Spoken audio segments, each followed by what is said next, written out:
It's time to go live and all of those sort of things there. People deluded, I'm back again. Thank you very much for again, the beautiful thing about live is there's no retakes. I just got something in my throat. People delude, pause, of course. People deluded, I'm back again. Good morning to those of you in the UK. Good morning, good afternoon, good evening, and of course, in some cases, good night. I see you lot getting on to me for being late. I'm not one to overshare, but do you want me to be honest? Man, I had an appointment with my toilet. We all got to do it. I'll be real. I'll be fully real with you. Like, I was on the toilet, people. I'm sorry, but a guy's got to go. I got to go in it. You got to handle your business. So, yeah, man, I apologize for that, man. Obviously, if we've got detention and them things there, then I'll do my time, man. I have no problem waiting an extra 4 minutes, after we think we're done and things. But I can't lie to you. When you got to go, you got to go. I was sat in the seat. I had to go handle my business, people. I'm not with... I'm not with nothing else, man. It's gazy out here, man. Allow me, man. Like, enough of the oversharing. I hope you're all doing well and safe. On a serious note, I hope you're all doing well and safe. Obviously, it's Tuesday. It's the second weekday of the week. I hope you're moving aggressively towards, claiming your goals, hopes, dreams and aspirations, or just trying to get better at something or better yourself, no matter how big or small. If we're not trying to develop, if we're not trying to improve, what's the point of living, really and truly? So yeah, hope, I'm wishing you lot all the best in relation to whatever you're trying to accomplish this week, and any obstacles, I back you lot to go through it. If for anyone that's going through any hardship, pressure is a privilege and life does go on. So just keep going and all of those sort of things. Please make sure you're hitting the like button and all of those things. Subscribe on Twitch. Big up everyone who subscribed on Twitch. We're close to around, I think we're on 700 now. We might be a little less, a little more, but we're moving closer towards, 1,000 subs. And again, I'm telling you, a lot of my watch alongs, a lot of my content is going to be housed on Twitch as the season goes on. You will still see YouTube stuff, but it's not going to be as aggressive as you think, people, as we go and look to build up another platform. Because personally, YouTube keep moving, too many goalposts and things like that, and it's hard to really be sustainable just on YouTube unless they review their thing. Who are the two scrubs that that DG? I can't lie, I don't know who disliked the thing CS, but I saw before anybody liked, I saw 2 dislikes. I was thinking, rah, what did I do? But we move, man. We move. Lateness is greatness, as always, man. I appreciate you lot, man. I appreciate you lot. A man said, is that DG merch? Of course it's DG merch. How you mean? I love to wear my own stuff. It's my hoodie, of course. Obviously, if you like the look of what you've got, then I've just dropped a link in the, it's pinned to the live message, but it's just been dropped in the live chat. Go and have a butcher's. All sorts of colors, everything for different folks and them things there, man. What's happening, DG? New to your channel and love your content. I'm an artist and would like to create some content for you. I mean, I'm always open to help, so hit me up on my emails, or get at me via any socials if you can. If you follow me on Instagram and things like that, I'd appreciate it. It'd be easier if you hit up, my agent handles a lot of these things, so hit up my email. What's it? DG Nation with 2 zeros. I mean, I said zeros, 2 O's, as in, so it's like DG Nation at gmail.com, I think. But if you check out the email on my Instagram or actually on my YouTube account, it'll point you to the right direction, man. So yeah, man, appreciate you. Just hit me up with that. I would have went live on the toilet. You're moving mad. Yeah. like I'll just even again oversharing everything all out and that. Nah, that's a beef. That's a beef. I weren't doing no number one. I can't lie, but enough oversharing. Oh my. You gotta get them out, man. Like, it's gotta happen. A man said DG hiding the fact he's a gooner. Welcome for the Bayern Munich top yesterday. Allow me, it's in Germany. What? I can't wear other tops. I can't go to the gym with another top. And I can't lie. My Arsenal tops are sacred, innit? I don't like to go gym with them too tough, innit? Even though you do see me with such. So I thought, let me switch it up, man. And the football tops, you sweat more in it. I thought, what, indirectly, it's going to make me sweat more in the gym. It makes it harder for me and things like that. So I thought, what, 2 birds with 1 stone and all of those sort of things. Let's do that. But yeah, as you lot know, the transfer business has kind of died down. I've seen we've been linked with Asensio. Hold your horses, because we've got to speak about Partey, Xhaka, and the rest of it, man. Just before we get into that, you know me, I like to, warm up, get into the swing of things. And taking what you lot are saying. And also on that topic as well, people, big up to everyone who's, on Spotify, on Apple Music, or just watched it via YouTube. DG Podcast, Tuesdays and Fridays. It just came out. I appreciate it. all the guys that were there already, all the nice little messages, and just the engagements, and even some of the comments in relation to the topics. Because, you know, we spoke about Tyrone Mings, you know, he's going through it in terms of mental health during the Euros. Kane and Grealish, obviously, Lukaku bid for Chelsea, Pereira kind of begging West Bromwich Albion to let him leave respectively. Couple little bits and pieces. So I appreciate everyone that's there. I appreciate the Twitch gang. One True Villain has said big up DG merch is on point. I appreciate that, man. Trust me, a couple emotional spammers that got called out and blocked. Trust me, but we move, man. We move. Zubi and Hot Drink ready for this one, bro. Boogie, I appreciate you, man. Whatever Zubi is, hope you're doing your thing, man. Great content, like the vid, people. Appreciate that, Steve. Appreciate you, man. Appreciate you, Christopher Williams, as well, for hitting the like, and shout to the rest of the JA ones. Big up DG, sorry, big up the Twitch gang, big Aliani, I believe. Forgive me for mispronunciations. Big up DJ. Are you positive for Arsenal season? I'm as positive or as negative as much as I can see. I am blindly optimistic. I can't sit here and cap. There's blind optimism in that. Everybody starts from zero. It's new season. It's new hope. Hopefully certain players that were playing poor rise up to be counted. Players that I or you lot might have written off. Hopefully they want to prove people wrong. You know, at the end of the day, last season's gone. It's happened now. So there's a lot of blind optimism. Sorry, my guy. I think this will be the first timestamp. 0-0. I am blindly optimistic for the season. And I just spelled that wrong. But yeah, it's a lot of blind optimism. I can't lie to you. You know, there's not really a singular, like, proper reason for me to have optimism. As I'm optimistic as much as any fan, whether you've just won the title, been promoted, or whatever it is. You know, I'm as optimistic as you can. I don't really see a reason. I'm optimistic about the young players. You know, there's very few good players that are fit. You know, I was optimistic about Partey. Obviously, his season has taken a slight step back, with him probably going to have to sit out a couple of weeks. You know, I was optimistic with the transfers, and I still hope, you know, it's not over till the fat lady sings and the transfer window is shut. But at the same time, when I break it down and I look at it, and I'm not one to lie to you lot, if I sound negative or positive, I can only have my opinion. I'm as negative as positive as much as I can see. Like somebody commented on one of my videos yesterday. Like, I reply to messages, but I rarely get thingied by them. But there was one comment, I think I can't, and it's a long-term subscriber or viewer. They were like, "Oh, this isn't the message we should be sending out towards the start of the season." And I said, I had to reply. I was like, one, yeah, I am not Arsenal manager. I am not Arsenal coach. I'm not connected to the club beyond being a fan. So my opinion to a degree is irrelevant. You know, I'm a fan. I'm not Arteta. If I'm a player in that Arsenal change room, I'm only listening to Arteta. I'm taking in the fans, but that's my manager. It's like Xhaka. The world thinks you're not a good midfielder or not levels for Arsenal. Arteta, rightly or wrongly, thinks you does. That's the only opinion you need to consider, sort of thing. Second of all, you know, the players are not watching my content. And even if they should only listen to their gaffers. And I always say, siege mentality is 25 man over a 38 game period against the world. The players will turn on you. The fans will turn on you. The media will love you and hate you. But you're training with your brothers. You lot are working. You lot are facing the same criticisms. So you should only take in what they're doing. And, you know, I can't lie to you lot. If it's sunny outside, I'm going to say I think it's rather the temperature's hot and it's sunny. If I see rain being what I'm seeing at Arsenal right now, why the hell am I going to tell people that I honestly believe it's sunny when I don't? You know, if you want to bury your head in the sands and do this overly positive thing, go and do it somewhere else. If you want to do this overly negative thing, you know, shouting, effing and blinding, carrying on, speaking in extremes, you need to head over to another channel. I'm as positive as negative as I can see. And I think people suffer with selective hearing. I'm blindly optimistic for the season. But when I look at the nuts and bolts, evidently, I see bits and pieces with the pressing, and I see little building blocks in an attacking sense, but it's not evident. It's not real building blocks. We're still conceding cheap goals. We're still extremely naive in terms of how we're tactically set up. Man to a man, they're not managing themselves. You know, the Chelsea game highlighted that. We're at 6s and 7s defensively. You know, Marie's getting caught in foot races. He's not being covered. The midfield is open. As much as I criticize Arteta, the players can arrest these things themselves. They're not street smart. And obviously, the lack of signings. Now Partey is injured. You know, what's going on there? Personally, I would like to see, if anything, throw in a Xhaka and Lokonga, just run with that.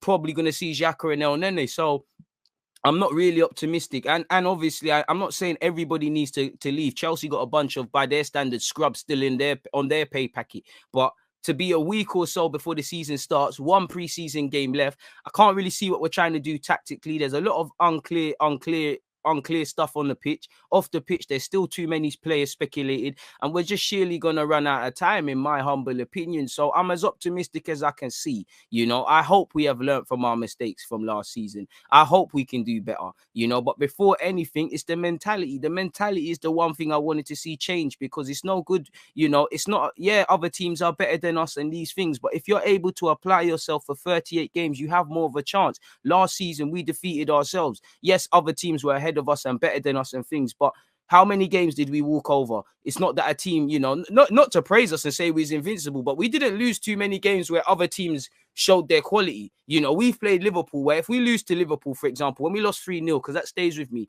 it burns, but I have no problem. It's not the same Liverpool side, but if Liverpool beat us 3-0 through the sheer quality of their team and whatever, what can you say? We gave it our best shot. We did what we needed to do. It just didn't happen for us. But too often than not, we're handing cheap goals via the same stuff you're seeing in pre-season. So we are our own worst enemy. So I can't, when I get to the nuts and bolts, I can't be optimistic. If certain things develop during the season, then I'll let you know. But as a fan, it's wait and see. My expectations are on the floor.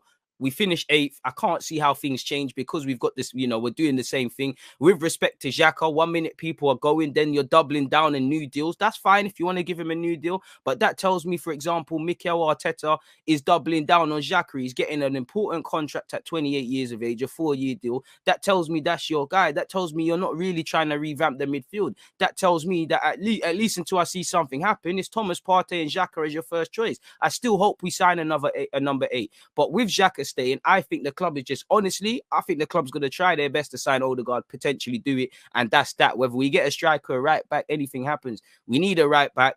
We need Gabriel to be fit. We need Partey, and then we need options as well. Like, I can't really see it, because, again, these players are very naive, and I've said it before. I'm not trying to be negative. I don't think these players want it enough. Do I think the players care? Of course. Do I think the players, you know, all the things fans say, they don't care, they ain't got heart. Do I think they have heart? Of course.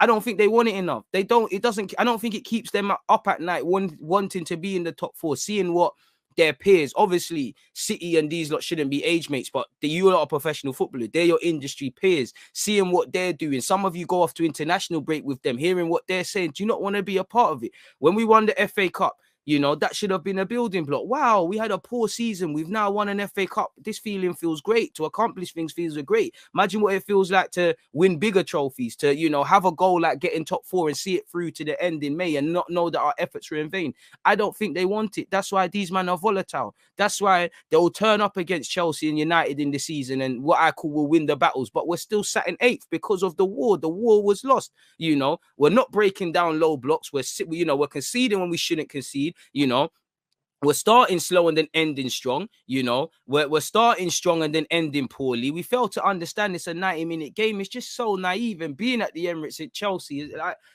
just looking at the players, it's like players are not doing their job. Players are shouting at other players to do their jobs. Nobody, you know, Marie is getting caught in foot races. Fullbacks are not covering. The midfield is over the place. On the ball, we're scared. You know, I think Leno did quite well by his own standard. But, you know, Leno's forced to go long because nobody's showing for it. But we're going long. It's coming straight back. Leno's in his own world across many aspects. There was many incidences where Bellerin paid the price, but we've made mistakes and they could have scored. And, you know, I look at Bellerin and El Nene, Watford and Chelsea respectively. I'm not blaming them because arguably if it's not them two, it's Xhaka, or it might even be the good players, the Tierney's, the Sakas. There's mistakes ridden, and obviously mistakes happen, bad games happen, but at the same time, when you start adding these things up, if Xhaka makes a mistake leading to costing us 3 points, Bellerin does the same, El Nene does the same, etc., you start to tally up the charts and things, and suddenly it looks a bit done. Personally, I don't think, way before I talk about the opposition, as you lot know, I like to look at my own team. And I don't know if we have 11 players that stand up to be counted. I don't know if we have a 25-man squad. I know there's a couple of them, but as you know, that's a losing battle. I was barely good at maths, but I know that must be a negative ratio. It don't work, you know. You can't change your mentality with the same old guys. You can't change your mentality having the same old individuals that are only on this. Because, again, even against Chelsea, it's the same old individuals that show for the ball. Tierney, Marie, you know, Partey, it's the same, and Chelsea clocked it. And that game was a microcosm of last year. And for me, I'm not being negative. Everybody says it's only preseason, it's only preseason, it's only preseason. You're right. But it's about building blocks. I'm not going to cry because we lost in the Mind Games Cup against Chelsea. But it's what we were going on with. as I said, we've got Spurs in one more preseason game, and then it's kicking off against Brentford next Friday. Forgive me if I'm wrong. So what that Chelsea game don't give me positives. Watford is Watford, but realistically, in the first half against Watford, they had a fight. They started bringing on their Z-listers, and the game opened up. Millwall, we did our thing. Disappointing goal, I feel, to concede, and kind of sums up things. Obviously, against Hibernian, different lineups. People were arriving late from international duty and them things there, but we're conceding cheap goals from set pieces. And then you're seeing Sunday. So every game we've played in preseason has painted some sort of picture for me to see what our team is doing. So then I'm not expecting us anyways, even if we beat Chelsea and bullied all these teams in preseason, I wouldn't read too much into it. I don't know what I'm going to get against Brentford. Because you lot might lose to Brentford and go and beat Chelsea or City or whoever's next. That's how volatile we are. And I don't like that. I need assurances. I need to have faith that I know I can see a base level of performance. And I can't. At best, we're praising the best of a bad bunch, really and truly, as shown with our midfield. So, yeah, man, that's the first time stamp, man. It is what it is, man. So I'm blindly optimistic, if you can call it that. But it's a wait and see. It's like they need to show me. If they want, if the season kicks off, you're looking serious defensively, the mistakes are being cut out, you're not doing the things that we get annoyed about and think stop us, and there's a bit more desire. There's keyword for me, consistency when it matters, not playing a past it West Brom, not West Brom. Well, we butt West Brom when they were dead. We butt Brighton when they were poor, and we played Chelsea. That was a good result, but not. And towards the end of the season, when everything was done, we had a great run. That's cool. When the pressure's on, I need to see consistency in that regards as well. I need to see people stand up to be counted. If they do these things, then I've got some faith in it. Look at our home form. Are these players there like, all right, cool? Last year we got embarrassed at home. The fans are coming back. We can't really go on with that stupidness again. I don't think they are. Things can't change. I don't know if we're doing things differently or the same in training. I can't verify. I can only deal with the final product. I'm not there in the kitchen. I don't know what you lot are doing at London Coley week in, week out, day in, day out. You might be doing what I'm calling for you, but it's not working right. My job is just to see on a match day, and I don't see enough to be confident. But I'll always support my club. I'll always have blind optimism. I'll always believe, but you need fight, grit, and determination. Arguably, signings is just half the job. So again, and for me, all I hope is that if things are going south, certain people are made to pay, because I think we're carrying too many people. We're carrying management. We're carrying coaches, staff. We're carrying players where these players should be carrying themselves. They should be carrying the fans, and I don't believe in enough of you. I can't lie to you, and I'm not trying to be harsh. I just really don't believe you. Haven't given me anything to believe in, because if you lot don't believe in yourselves, how can fans believe in you? You see it on the pitch. Certain midfielders that play for this football club, you're meant to be cultured on the ball. You're meant to be brave. They don't want it. That's why they play sideways or backwards, or for worse, for me, when people are standing in positions and calling for it, and you're not going to get it because you're standing in the area where you cannot receive it. That's cowardly play. I always say confidence, consistency, and competence. Competence is self-explanatory. We sign keepers you can't catch, so competency is that.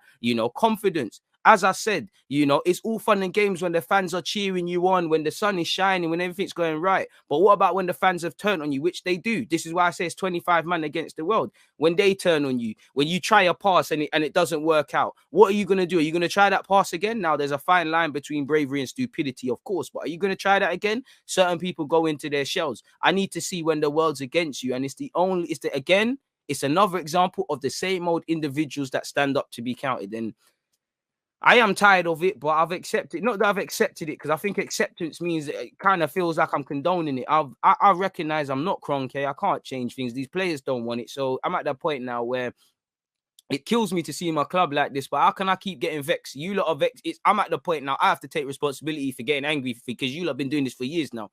I need to stop expecting things from you lot, because you lot don't have expectations on yourselves. The way you lot play, you don't carry yourself. You might do, but to me as a fan, you don't carry yourself how a footballer should carry yourselves. You lot fail to understand, when it's all said and done and you lot look back at your careers, a football career is short. It just feels like you lot are not seizing the day. You're just allowing, the days to pass you. I don't get the vibe that these lot want to cement their own little legacies in their own sort of way, and I'm sure they do. But to me as a fan, I cannot see it.